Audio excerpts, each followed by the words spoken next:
Okay. Well, thanks a lot for having us. Just please tell us your name and what the Requa Inn is. Okay. My name is Janet Bowers Wortman, and we're in the Requa Inn, which my family owns. I bought it with my husband and daughter and son-in-law. We've had it for about a year and a half, and it's the last building on Requa Hill. And Requa at one time was a bustling community, and there were canneries here and mills here, and lots of different businesses were here. And the ferry used to come across the river right here, and so there was just a lot of activity. Over the years, they put in a bridge, and so traffic kind of went the other way. A lot of the buildings were burnt down in a fire, and nobody just rebuilt. So we're the last standing business.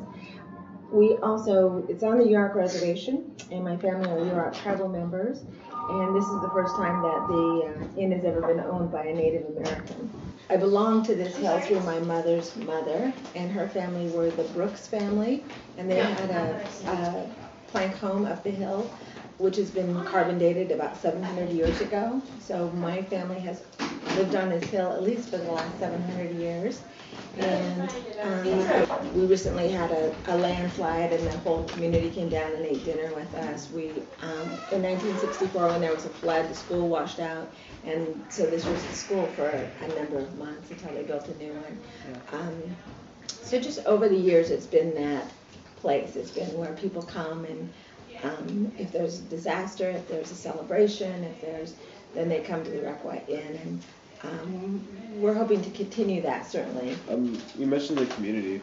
So how exactly besides the disaster thing, how exactly does Requa Inn get involved with the community? Well, for one thing, we certainly have the capacity now, right? Anytime there's a death in the community, we send our clam chowder. My terrible family now says it's the funeral chowder. What does the Requa Inn do to support the local economy? Well, one of the things is we have 12 employees.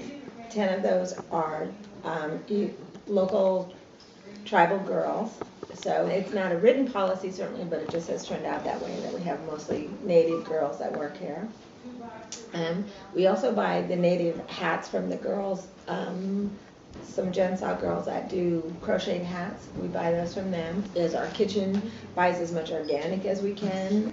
We buy jewelry from the local artisans, most of them Yuroks, and we buy that at cost from them, and then we sell it at their price as well. So, are most of the guests from out of town or from out of the county, or are they locals?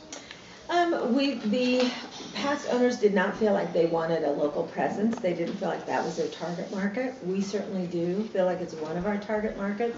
If you look at the sign over there, we've got where everybody is from. There was certainly no one from Crescent City last night here, but we had people from Vienna. So no, it's from all over the world.